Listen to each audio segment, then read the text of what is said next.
헤라비전에 오신 것을 환영합니다. 암호화폐에 투자 중이신 분이라면 탈중앙화, 분권화라는 말을 자주 들어보셨을 겁니다. 특히 블록체인 기술과 암호화폐는 전통적 기득권 세력에 저항하며 분권화가 가져올 세상의 변화를 우리에게 이야기하고 있습니다. 하지만 인생의 어두운 면만 보는 이들은 탈중앙화는 허구이며 거짓일 뿐이라고 말하기도 합니다. 탈중앙화는커녕 암호화폐 시장이 끝이 날 것만 같은 두려움에 휩싸이는 요즘. 우리는 이것에 대해 한 번쯤 생각해 볼 필요가 있는 것 같습니다. 그래서 탈중앙화 주제로 여러 가지 이야기를 해보고 싶은데요. 이 영상은 그중 한 가지의 이야기입니다. 위키백과에 따르면 탈중앙화는 어떤 조직의 활동, 특히 계획이나 의사결정에 관련된 활동을 중앙에 권위 있는 집단으로부터 다수에게 분산시키거나 위임하는 프로세스입니다. 탈중앙화라는 단어는 1820년 프랑스 혁명의 의미를 설명하기 위해 처음 사용되었다고 합니다. 저는 이 사실이 조금 흥미로웠는데요. 제가 예전에 거래의 자유에 대한 영상에서도 비유했듯이 프랑스 혁명이 도지코인이 세계 금융 시스템을 개혁하는 비전과 닮아 있다고 생각했었거든요. 탈중앙화라는 말이 프랑스 혁명을 설명하면서 처음 사용되었다는 점이 참 재미있지 않습니까? 또 재미있는 연관점은 흔히 프랑스 혁명 정신을 자유와 평등, 박애라고 이야기하지만 실제로 그 당시 선언문에는 자유와 평등, 권리였다고 합니다. 박애가 아니고요. 여기서 권리라는 것은 소유권을 이야기하는 것이고 더 구체적으로는 재산권에 대한 것이었습니다. 암호화폐의 탄생 이념 또한 자유와 평등, 재산권이라고 보아도 무방하지 않습니까? 참 아이러니하게도 프랑스 혁명의 과정들을 살펴보면 21세기 오늘날의 금융시장과 닮아 있습니다. 아니, 더 정확히는 우리가 도지코인으로 이루려고 하는 금융 시스템의 개혁과 닮아 있습니다. 그때는 정치적 개혁이었지만 도지코인은 경제적 개혁이라는 차이가 있을 뿐이죠. 그래서 프랑스 혁명의 과정들을 간단히 말씀드려 볼까 하는데요. 지금의 상황과 비교해보며 들어보시면 재미있을 것 같습니다. 프랑스 혁명은 크게 보면 정치적인 힘이 소수의 왕족과 귀족에서 시민에게 옮겨지는 역사적 과정의 전환점이라고 할 수 있습니다. 여기서 왕족과 귀족을 전통 금융 시스템, 시민을 개인 금융 이용자라고 대체해서 생각해 보거나 왕족과 귀족을 달러 패권을 쥐고 있는 미국, 시민을 달러의 영향을 받고 있는 주변국들로 대체해서 다음 이야기들을 들어보시길 바랍니다. 프랑스 혁명의 내용은 위키백과를 참조했습니다.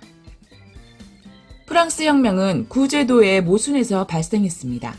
구제도 하에서는 인구의 2% 정도밖에 안 되는 제1신분인 고위 성직자와 제2신분, 귀족들이 면세 등의 혜택을 누리면서 주요 관직을 독점했습니다. 인구의 약 98%를 차지하던 제3신분인 평민은 무거운 세금을 부담해야 했지만 정치적 합의 과정에서는 배제되었습니다. 왕실의 과도한 지출로 인해 루이 14세부터 프랑스 재정은 휘청이기 시작했고 미국 독립전쟁 참전으로 파산 직전에 이르게 됩니다. 파산 직전에 이른 재정을 메꾸려 제3신분에게 부과되는 세금은 점점 과중해졌고 루이 16세에 이르러 시민 계급을 중심으로 불만은 극에 달했습니다. 여기서 잠깐, 달러의 과도한 발행으로 발생한 인플레이션을 금리 인상을 통해 개인들이 고통을 떠안게 된 지금과 많이 닮아 있죠? 나만 아니면 돼 라고 하고 있는 미국과 달러 강세로 더욱 힘들어진 주변국들의 구도가 연상되기도 합니다. 어쨌든 그 후 루이 16세는 시민들의 불만을 잠재우려고 재정개혁을 단행하고자 회의를 소집하는데요. 합의 방식을 두고 귀족 성직자 대표와 평민 대표 간에 갈등이 생기게 됩니다. 평민 대표들은 자신들이 주장하는 표결 방식이 채택되지 않자 이것을 위해 국민의회를 조직하게 됩니다. 저는 이 부분에서 리먼 브라더스 사태 이후 비트코인의 등장이 연상되었습니다. 비트코인의 등장으로 전통 금융화폐의 모순에 대항하는 암호화폐 옹호론자들에 의해 커뮤니티가 형성되었으니까요. 다시 이야기로 돌아가서 왕이 이러한 시민들의 움직임을 무력으로 진압하려고 했고 7월 14일 파리 민중들은 혁명에 필요한 무기를 탈취하기 위해서 바스티유 감옥을 습격하였습니다. 이들이 프랑스 대혁명에 가담한 이유는 기득권층에 대한 감정적인 불만 때문이 아니라 자연으로 돌아가자면서 평등사회를 추구한 장자크 루소의 영향으로 사회개혁 의지를 갖고 있었기 때문입니다. 덕분에 혁명의 불길은 지방까지 확산되었고 8월 4일에 국민의회는 봉건적 특권이 폐지되었음을 선언하고 26일에는 인권선언을 채택하였습니다. 이 부분에서는 리먼 사태 당시 전통 금융 시스템의 환멸을 느꼈던 이들이 다시 화폐의 초기 상태였던 탈중앙화의 필요성을 외치고 사토시 나카모토가 비트코인 백서를 공개했던 일들이 떠오르기도 합니다. 다시 이야기로 돌아가면 국왕이 국민의회의 인권선언을 인정하지 않자 민중들은 왕을 파리로 압송해왔고 1791년에 결국 새로운 헌법이 제정되었습니다. 혁명이 프랑스 밖으로 전파될까 두려워한 오스트리아와 프로이센은 자국의 혁명 지지파를 박해하기 시작했고 이에 프랑스는 1792년에 오스트리아와 프로이센에 선전포고를 하고 혁명 전쟁을 시작하게 됩니다. 프랑스군은 번번이 오스트리아와 프로이센 연합군에 패배를 했지만 이 혁명 전쟁은 프랑스의 민족주의를 자극시켜 지방에서 의용군이 조직되어 파리로 모이게 하였고 프랑스군은 마침내 프로이센군에게 승리를 거두게 됩니다. 같은 날 입법의회가 해산되고 국민공회가 소집되었습니다. 국민공회는 공화정을 선포하고 1793년 1월에 루이 16세를 단두대에서 처형을 합니다. 여러분, 오스트리아와 프로이센의 혁명군 박해는 어쩌면 암호화폐를 주식으로 몰아가며 규제를 하려고 하는 지금의 국가 또는 전통 금융권들과 닮지 않았습니까? 연합군에 매번 패배했던 오합지졸의 프랑스군은 정부와 기관이 짜놓은 판에서 허우적대고 있는 지금의 암호화폐 시장과 오버랩이 되기도 합니다. 오합지졸의 프랑스군과 아직 성숙되지 않은 현재 암호화폐 시장 말입니다. 그러면 우리는 이렇게 계속 그들의 견제 속에서 지기만 해야 할까요? 저는 매번 연합군에 패배했던 프랑스군이 민족주의로 단결하여 유럽 최고의 정예부대를 상대로 결국은 승리한 것에서 암호화폐의 미래를 봅니다. 그리고 더 정확히는 도지코인의 미래를요. 통제와 규제로 움직이는 전통 금융 시스템과 그것에 따라 움직이는 기관들은 채찍과 통제로 움직이는 프로이센군과 같아서 통제가 무너지는 순간 리먼 사태처럼 자기들 살기 바빠 와해되어 버릴 것입니다. 그에 반해 도지코인은 나라와 민족을 지키고자 자발적으로 움직이는 프랑스 시민군과 닮아 있습니다. 전통 금융 시스템의 불합리와 기득권층의 모순으로부터 세상을 더욱 좋게 바꾸고자 하는 사람들. 열정만으로 밤새워 코드를 짜고 있는 무보수 개발자들과 매일 좋은 일만 하자며 자의적으로 움직이는 커뮤니티는 프랑스 시민군이 혁명 정신으로 승리했듯 도지코인 정신으로 전통 금융 시스템을 무너뜨리게 될 것입니다. 물론 이러한 역할을 하고 있는 것은 도지코인뿐만이 아니긴 합니다.